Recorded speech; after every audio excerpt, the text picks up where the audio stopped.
So remember like 2 weeks ago when I was like, "That's it for season 1. Thanks for listening." It turns out that I cannot and I will not shut up. A huge surprise, I know. Anyway, it's the holiday season, which means that it's time for everything to be stuffed with tinsel and inescapable Christmas carols, and for everyone whose personal background encompasses something other than Christianity to smile politely at their one Christmas loving coworker trying to put a Santa hat on them. We all know the type. And repress the urge to explain to said coworker how they worked through their insert significant religious holiday here, because Happy Holidays doesn't actually incorporate all religious holidays, only the ones that are conveniently located near Christmas. Anyway, in spite of that opening, this is actually a Christmas episode because this year, Hollywood decided to give us a lesbian Christmas movie that was written by queer icon Clea Duvall and starring other queer icon Kristen Stewart. And even though Christmas movies are not extremely my shit, they're usually rom-coms with snow, let's be honest with ourselves. I am a homosexual, and when you emerge from your cocoon as a fully formed lesbian, a butch and a femme appear on your shoulder and they make you sign like a little piece of paper that says if two girls kiss in a movie or even like put their faces quite close together, then you have to watch the entire movie, even if the kiss is bad and right at the end. But this film promised that it was actually gay and that there would be kissing throughout. So obviously, I went and saw it, and obviously, I have thoughts. I'm Alex. This is Pop Culture Boner, the holiday edition. And today I'm thinking about lesbian Christmas movie, The Happiest Season. Pop Culture Boner.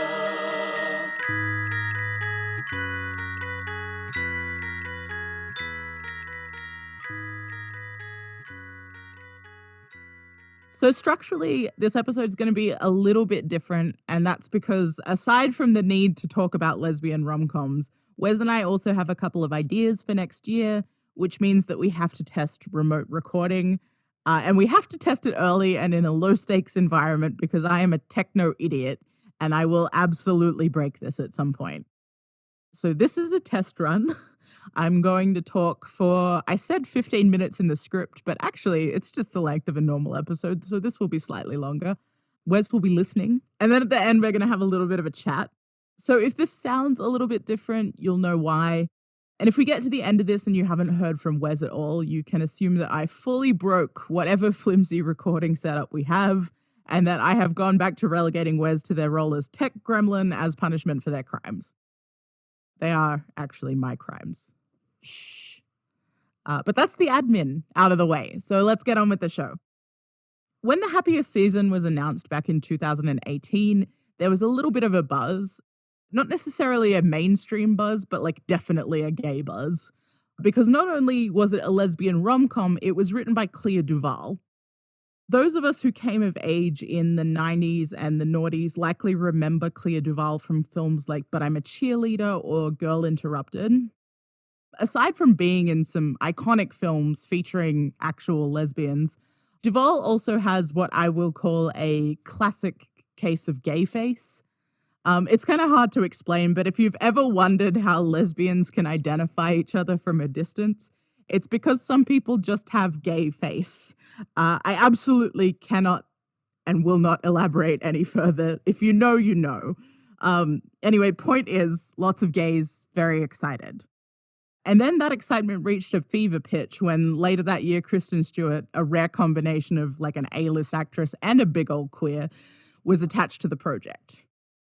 The addition of Kristen Stewart essentially assured the film a level of kind of mainstream cool that isn't normally afforded to any queer cinema that isn't also Oscar bait. Perhaps for once we would get like a silly little comedy about our silly little lives. Anyway, the movie came out, and while reviews were generally positive, there was, as always, the discourse. While the discussion was actually pretty nuanced, for once, takes ranged from think pieces on the value of centering queer coming out stories to rants about the film portraying a toxic relationship. So today I thought we could take a look at some of the pressures that a mainstream queer rom-com is up against and whether or not The Happiest Season actually managed to meet all of the weighty expectations of the queer world. So, given that this is a Christmas movie that only just came out, and you may not have actually had a chance to watch it yet, I will keep my recap reasonably spoiler free. Although, given that it is a Christmas rom com, if I tell you the plot, you can probably guess the ending. Essentially, Abby, who is played by Kristen Stewart, hates Christmas, and Harper, who is played by Mackenzie Davis, loves Christmas. They're the original odd couple. Not really, but they are a couple. Anyway, Harper gets so horny for Christmas that she invites Abby to her family's house for the holidays, and Abby gets so horny for being included that she decides to propose to Harper. It's a classic lesbian scenario. Except on the way to the family home, Harper reveals that she's been lying to Abby and she's actually not out to her family. And also, could Abby please pretend to be her roommate for a week? Thank you. Abby agrees because that's rom-com logic, baby, yeah. But very quickly realizes that she's bitten off more than she can chew with Abby's extremely intense and very competitive family and having to pretend that she's not madly in love. Also, Aubrey Plaza is there as Harper's ex Riley, and Dan Levy is there as Abby's best friend John. Hijinks ensue. Christmas also happens. Snow. If you're queer, that plot description maybe throws up a couple of red flags. Not only is Harper in the closet, she's also forcing Abby back into the closet for the sake of appearances. Now, a lot of the aforementioned discourse around the Happiest season really hones in on this aspect of the film for two reasons. The first is that throughout the film, Harper isn't actually very nice to Abby. And while the film does open with some pleasant setup to indicate that they're happily in love prior to the events of the film, the majority of the movie is actually occupied by the fact that having to hide her identity makes Harper mean in ways that she didn't really anticipate. And of course, Abby bears the brunt of that. She's left alone at posh parties and forced to watch while Harper flirts with her high school boyfriend. The more that Abby points out that she's uncomfortable, the worse Harper's behavior becomes. The second is that even though this film is touted as like a fun, queer Christmas romp, it's still a coming out narrative. And if you're queer and you watch a lot of queer cinema, you've probably noticed that coming out is often like a central theme, which makes sense if you think about how queer people have been represented on screen previously, where rather than being explicit, they're often coded or ambiguous, meaning that some sort of revelatory narrative feels almost necessary sometimes. But there have been hundreds of these stories told over and over again, sometimes very well and sometimes extremely poorly. And queer audiences, perhaps understandably, have gotten a little bit sick of them. For one thing, it would be nice to just watch an actual silly little film about our silly little lives without it being about the crushing weight of having to unburden yourself of the closet literally all the time. For another, the way that coming out is always presented as this like final act of embracing who you are can feel really reductive, especially if you've ever actually come out and you realize that you basically have to do it as an ongoing process with varying degrees of significance every day for the rest of your natural life. Sometimes it's your parents, sometimes it's the postman. It's all very fun. Ultimately, the combination of these two factors has meant that some reviews have kind of ended up in this weird death spiral where they equate the presence of a coming out narrative and bad behavior within a relationship to mean that the film is like bad representation of lesbianism overall. And if it's bad representation, then it's a bad film and the queer community deserves better, et cetera, et cetera, et cetera. And look, I'm not here to criticize anyone's particular reading of the film, but I think that reducing the Happiest season to those two things alone really ignores some of the nuance of the plot and the fact that really the film does manage to pretty successfully negotiate a real pressure cooker of a genre smash. Playing in a particular genre requires enough knowledge of the rules to know when and how to break them and when to follow them. The Happiest season is playing across Christmas movies, rom-coms, and queer films, all of which have their own unique pressures. Christmas movies need a happy ending, preferably with some sort of acknowledgement of the importance of family over material goods, aka the true meaning of Christmas. Rom-coms need a villain and temptation and true love, obviously. And I can hear you being like, what are the rules for queer cinema, Alex? Surely it's just that there are some queers involved. And look, you're not wrong. But queer cinema spans across actual genres like comedies and dramas and Christmas movies all the time. But do you know what the big draw card is? Queers will watch them almost without fail.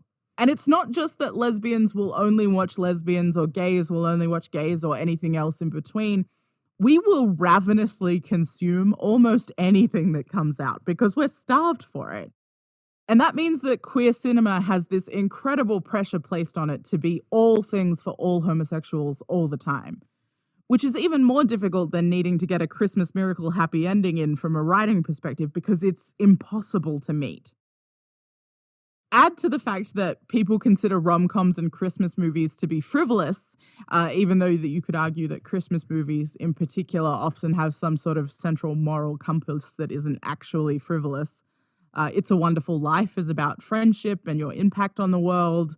A Christmas Carol is about giving and community. Die Hard is about why we shouldn't fuck with Bruce Willis. But people don't go to these movies expecting to be moved. They just want to be entertained. Which means that when the Happiest season decided to tackle a coming out narrative, people were always going to be less forgiving of the way that that narrative was handled or the fact that it was portrayed at all. Never mind the fact that it was done well. Yes, the setup is silly. If my girlfriend cornered me in a car and was like, we're going to meet my parents, but you have to say that you're my roommate because I've been lying to you this whole time about how out I am, you know that I am getting out of the car in sub-zero temperatures and fucking hitchhiking back to Pittsburgh or wherever. But that's because I'm a real girl with real problems, one of which is a genuine fear of being cornered in a moving vehicle where I cannot escape. I'm not Kristen Stewart in a rom-com. Find me a rom-com that isn't based on one or other person making a series of objectively unhinged decisions in order to stay in a relationship, and I'll eat my hat. Harper's impact on Abby is obvious throughout, and it's genuinely pretty infuriating. When I was thinking about how to write this, I initially thought that the film was treading kind of a fine line by having one of its central characters also be a villain. But actually, it's treading over some pretty well-worn rom-com ground. Lots of rom-coms, particularly ones with like a male-centric story, have unlikable men who need to learn a lesson. Think like Matthew McConaughey in Ghosts of Girlfriends Past or How to Lose a Guy in 10 Days. On second thought, this may be a McConaughey-based problem. Anyway, the point is, your villain also being your lead isn't really anything new in romantic comedies. The difference with the Happiest season is that Harper's villainy has an obvious root cause that isn't just my lecherous uncle told me that love wasn't worth it at a formative age, per the aforementioned McConaughey movies. And while we can see why Harper is causing the hurt that she does, that hurt is never written off as silly, and it's never built up as a punchline.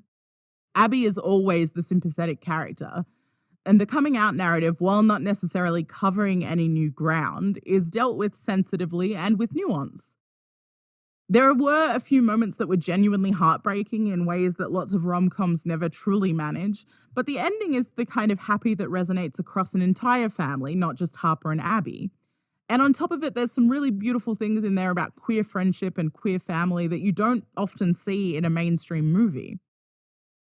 One of the more frustrating reviews that I read was by David Oliver for USA Today. Oliver is pretty scathing about the use of a coming out narrative. He says that queer audiences deserve better than watching yet another closeted queer negotiate their way to personal freedom. He says, there is such a thing as gay joy and heartbreak unrelated to the feeling of being closeted. Think about films like Call Me By Your Name and Moonlight, or God's Own Country, Portrait of a Lady on Fire, and Beats Per Minute. None of these required a coming out narrative to tell a meaningful LGBTQ story, although most are still sad and shows how far film has to go in telling a wider range of LGBTQ stories.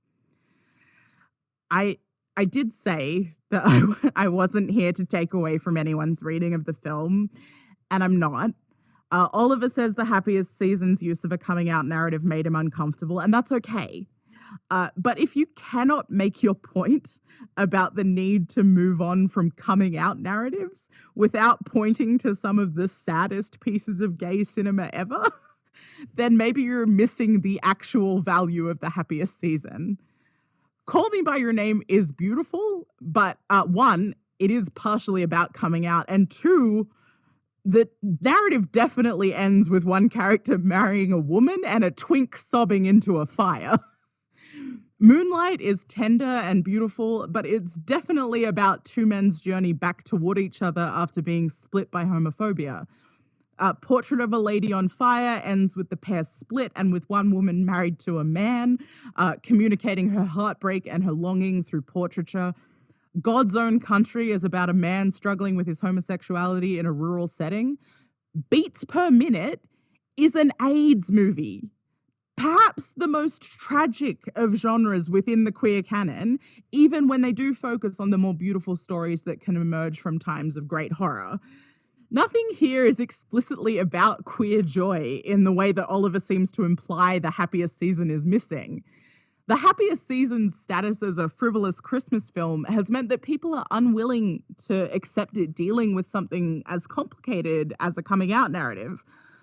Oscar bait movies where a gay man stares sadly into the ocean and thinks about his dead lover before dying of a heart attack are fine, but how dare something as silly as a rom-com attempt to integrate coming out into its narrative? Sorry, I shouldn't have come for a single man like that. It really is a beautiful movie. But you see what I mean? It's very serious and beautiful, and so it's allowed to get away with leaning on some depictions of gay life that would otherwise draw criticism. One of the things that makes me really uncomfortable about the discussion around coming out stories in cinema is this impression that we somehow have moved past them. And while I obviously agree that we do need more stories about queer lives that center queer joy and not some sort of struggle with the closet, I don't think we're at a point in filmmaking or even with the world really where you can just take those stories off the table. Particularly when so many of the existing films have to fall into the kind of heartbreaking, serious cinema that I mentioned above in order to be taken seriously or even made at all. Yes, it is another coming out story, but The Happiest Season is a mainstream release with an A-list actress attached to it that has a happy ending when no one dies. That's a huge step. Coming out is still hard for lots of people, even nice middle-class white people, and that's for lots of different reasons. And one single film that's aiming for a joyous, sentimental, and neat conclusion is never going to cover all of them. This film is made by queer people and is designed to reflect their own coming out stories in a light and sweet way. So even if there is a lot of mess within what is ultimately a pretty happy ending, The Happiest Season is still laying some really important groundwork that can't be disregarded. For her part, Duval had this to say: I think the message that you can mess up and that you can do the work and get better is really important. And be kind to yourself and have compassion. The Happiest Season has the entire weight of all queer expectations on its shoulders, and the least we can do is give it the kind of compassionate examination it's asking for, instead of simply dismissing it as yet another coming out story we somehow don't need.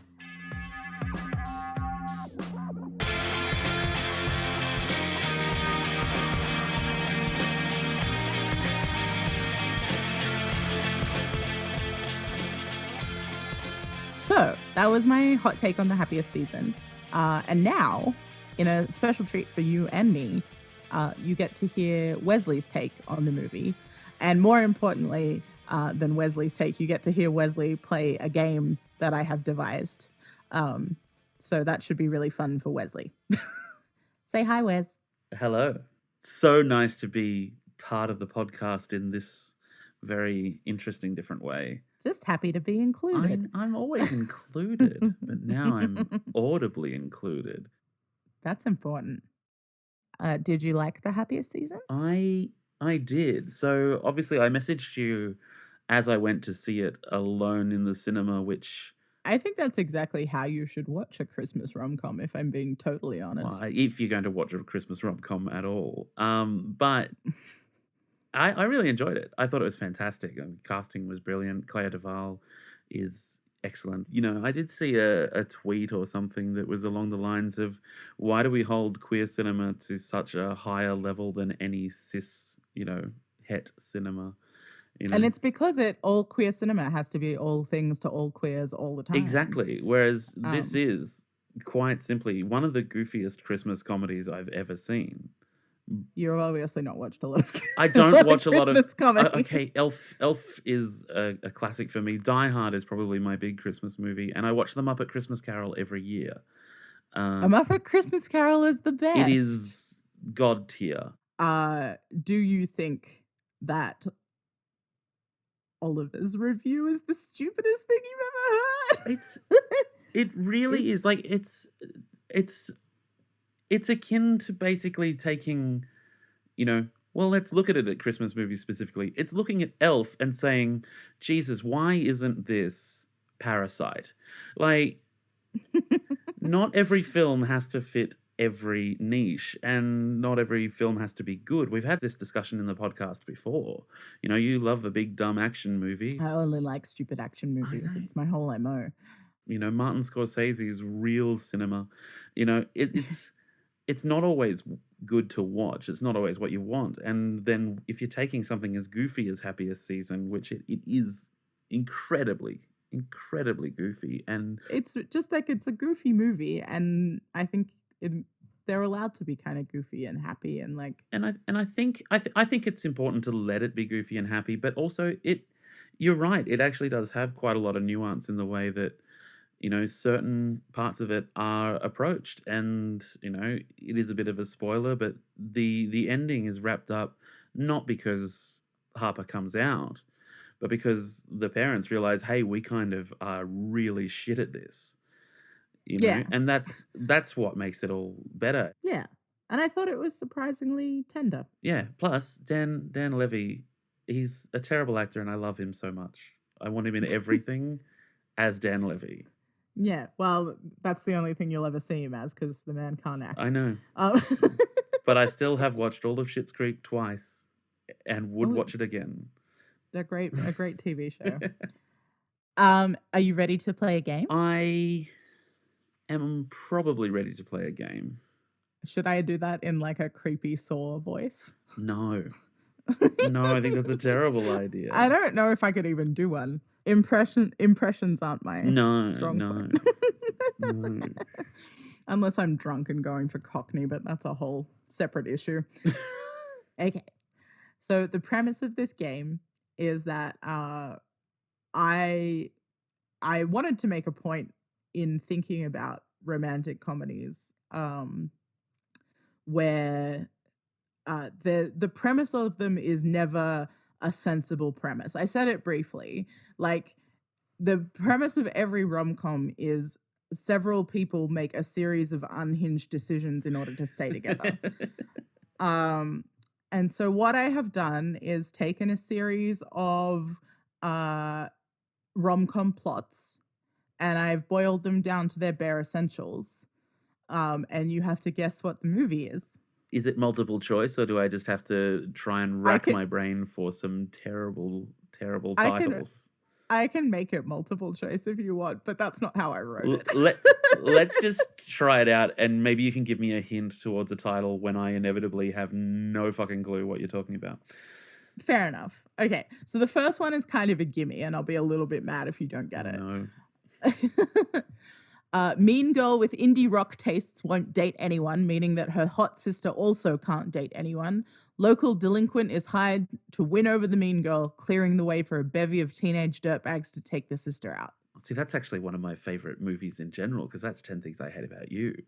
Hell yeah, it is, baby. One of the best. A classic. A classic. Heath Ledger.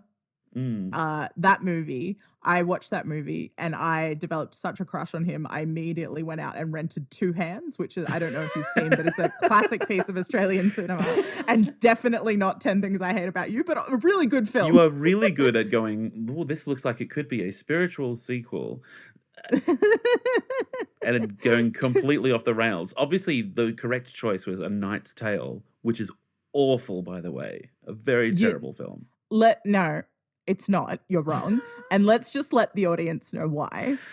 You hate A Knight's Tale because you think that all music in all films should be time appropriate. I dislike anachronistic music in films. It's why I can't watch Moulin Rouge. All right. Yes, it's out there. So what we've established is that Wesley is a fool. And we won't accept his opinion on A Knight's Tale or a Moulin Rouge, both of which are bad takes. And we will go on to the next movie. There's got to be more. I'll find more movies that I can hate on this premise alone. But all right, let's do it. Next one. Next one. Okay. A woman with low self-esteem keeps a diary of how low her self-esteem is. Two hot men are allegedly in love with her, even if they do spend the entire time being quite mean about her perceived faults. Eventually, she picks one of them. I think this is Bridget Jones's Diary because you've mentioned the word diary. 2 for 2, baby. Fucking nailed it. And like, if we're gonna get a little pop culture boner on it, is it told from her perspective? Is she an unreliable narrator? I mean, it's her diary, so it's definitely told from her perspective. So they might not even be mean. She might be just, projecting that onto them. I'm sorry. Okay, they're getting a little bit harder now. All right. Two friends decide to bang until one calls the other too damaged to date and their friendship ends. They get back together because an Alzheimer's patient tells them not to miss their shot at love. Is it Friends with Benefits? You've 3 for 3! Yay! I've not seen that one. It's not good. Actually, I haven't seen Bridget Jones's Diary either. Bridget Jones's Diary, I think, is part of the cultural consciousness that we all just have to be aware of it. But like, Friends with Benefits came out at the same time as another movie with exactly the same premise called No Strings Attached. So Friends with Benefits has Mila Kunis and Justin Timberlake. No Strings Attached has Natalie Portman and Ashton Kutcher. Two of those people, one in each film, famously married to each other. Famously married to each other, although not at that point. No. But I think more importantly, two people with incredible chemistry, aka Mila Kunis and Justin Timberlake, and two people with absolutely no chemistry, aka Ashton Kutcher and Natalie Portman. It's a terrible film. If you're going to watch two movies with exactly the same plot, you should watch Friends with Benefits and not bother with No Strings Attached. That's my hot take. You're welcome. I'll keep that in mind next time I want to watch neither of those films. Okay. This one I don't expect you to get, although you might get it because I've maybe mentioned it on the podcast before, but here we go. Girl wakes up devastated having slept with her boss and therefore gone over the allotted number of dudes a girl can fuck before she's unmarriable. Hires her hot himbo neighbor to track down her exes because boning them doesn't add to her overall body count. What the fuck? I explicitly chose this one because it has maybe the worst premise of any rom-com. Is this a dystopian future, or is this just a strange idea? I've written it as though it is a dystopian future, which maybe that will be the movie that I write one day. Because it's like I've got no fucking idea, by the way. I couldn't. But it's very much like, those ones where you've got a certain amount of time before you are just going to die for no reason, or the Lobster, which is a fantastic film actually. Well, there you go. I don't know what this is. It is called What's Your Number? It has Anna Faris in it and Chris Evans. Right. Okay. Chris Evans is the hot himbo neighbor. I assume, given the romantic comedy stakes, that, everything's the same. They haven't fucked, but they end up together. Well, so they don't fuck because he's a bit of a slut.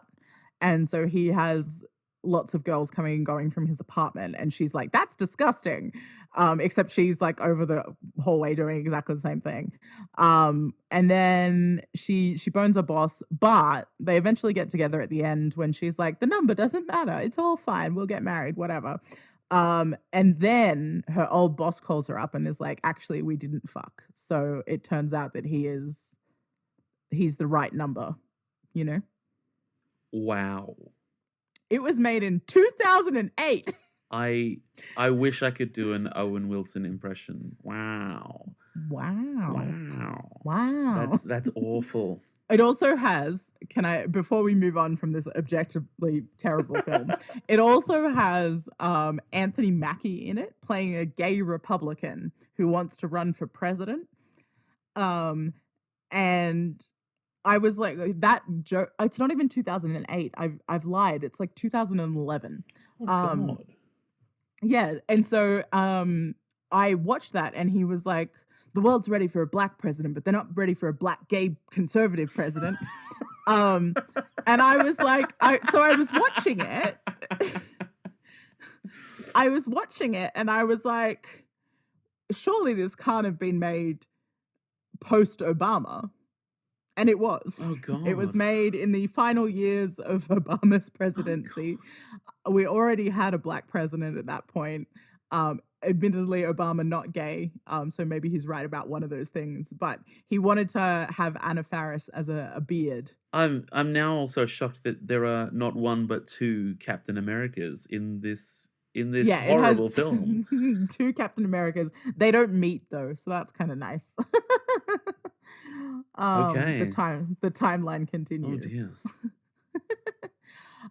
So those are the 4 that I wrote down.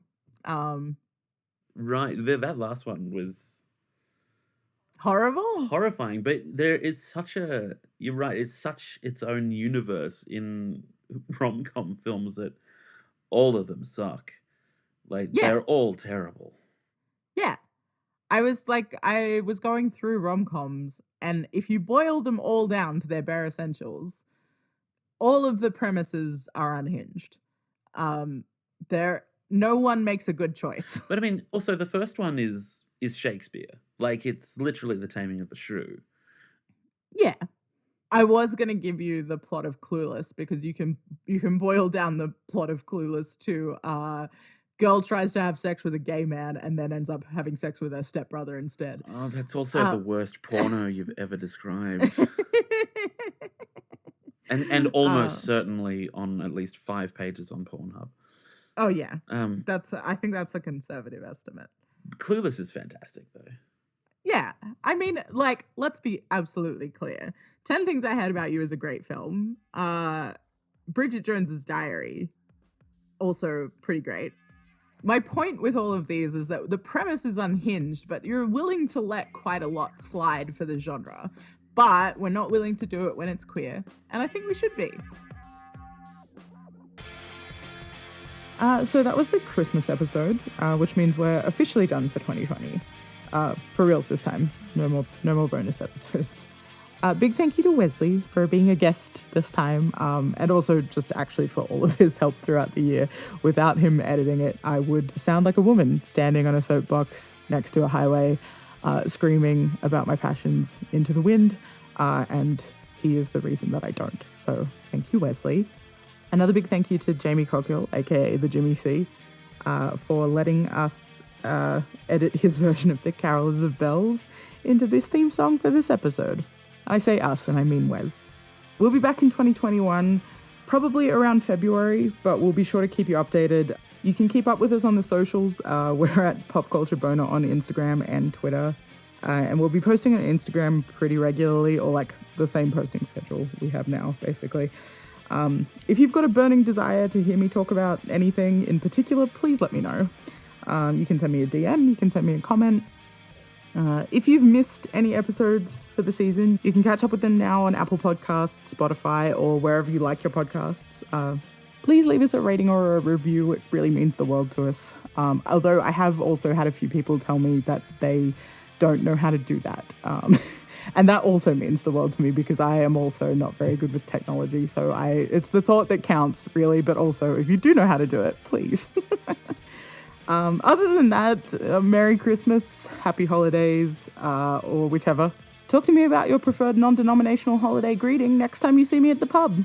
Peace.